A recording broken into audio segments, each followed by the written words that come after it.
Hello everyone, আসসালামু আলাইকুম। অনেক আপুরাই আমার ভিডিওতে কমেন্টস করেছেন যে সিরাজগঞ্জ শহরটা দেখব, আমাদেরকে সিরাজগঞ্জ শহরটা দেখাবেন। তো তাদের জন্য আমি আজকে লং ভিডিওটা করলাম। আশা করি সবাই পাশে থাকবেন এবং ভিডিওটি সম্পূর্ণ দেখবেন। শহরের কিছু ভিডিও আপনাদের সাথে শেয়ার করলাম, আর পাশাপাশি আমার দেশের বাড়ির কিছু ভিউ।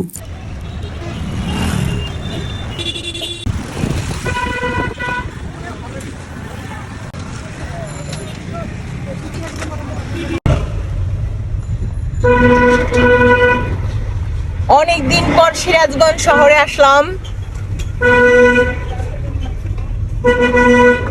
গাড়িতে বসে বসে নিজের শহরটা দেখতেছি অনেক দিন পর। আগে এই রাস্তা দিয়ে হেঁটে হেঁটে স্কুলে যেতাম, আসতাম।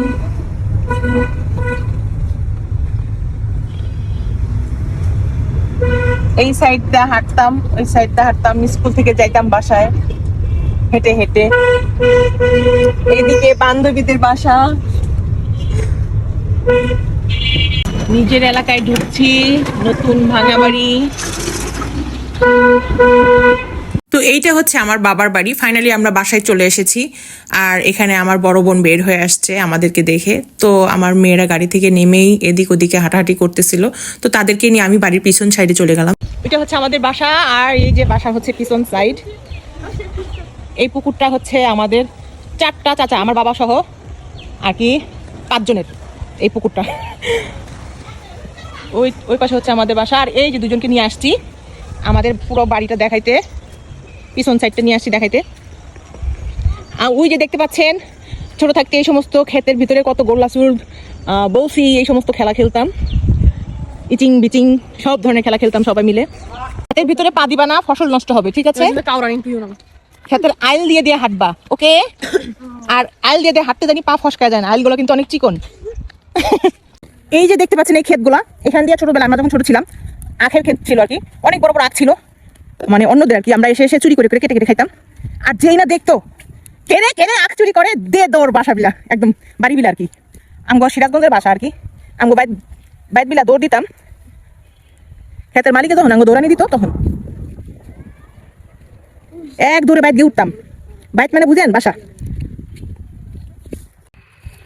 কতটা আনন্দ লাগতে পারে নিজের দেশের বাড়ি, নিজের গ্রামের বাড়িতে এসে যেই সমস্ত জায়গায় আপনি খেলাধুলা করতেন সেই জায়গাগুলোতে ঘুরে বেড়ায় দেখা, ছোটবেলার কথা মনে পড়ে যায়। সত্যি অসাধারণ লাগতেছে আজকে, মানে অনেক ভালো লাগতেছে।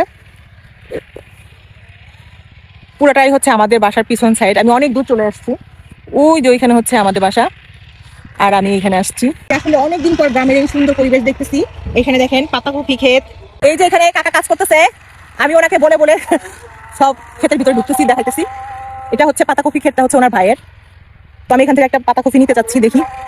আমার সামনেই আছে হচ্ছে টমেটো ক্ষেত, তারপরে সম্ভবত বেগুনের আর কি। আমি সত্যি অনেক বছর পর এরকম মানে এরকম পরিবেশে পা দিছি, অনেক বছর পর। যদিও গাজীপুরে থাকি, গাজীপুরের ক্ষেত খামারের এলাকা আছে, তবে এরকম মানে সরিষা খেতে কিংবা ফসলের ক্ষেতে কখনো যাইনি। অনেক বছর পর আমি আসলাম, সত্যি অসাধারণ। আমার মনে হচ্ছে যে আমি এখানেই থেকে যাই, এতটাই ভালো লাগতেছে। দেখেন ট্রাক্টরের শব্দ, এটাও আমি অনেক বছর পর দেখলাম এবং শুনতেছি এটার শব্দ। আমার মেয়ে দুটো অলরেডি হারাই গেছে, তাদেরকে রাস্তা দেখানোর জন্য আমি দৌড়ে আসছি। তারা মেন রাস্তা রেখে, যে দিদা আছে সেদিকে রেখে তারা জঙ্গলে যাচ্ছে। এইদিকে বলতো দেখি, কোন দিক দিয়ে ঢুকছিস? কোন দিক দিয়ে ঢুকছিস বল?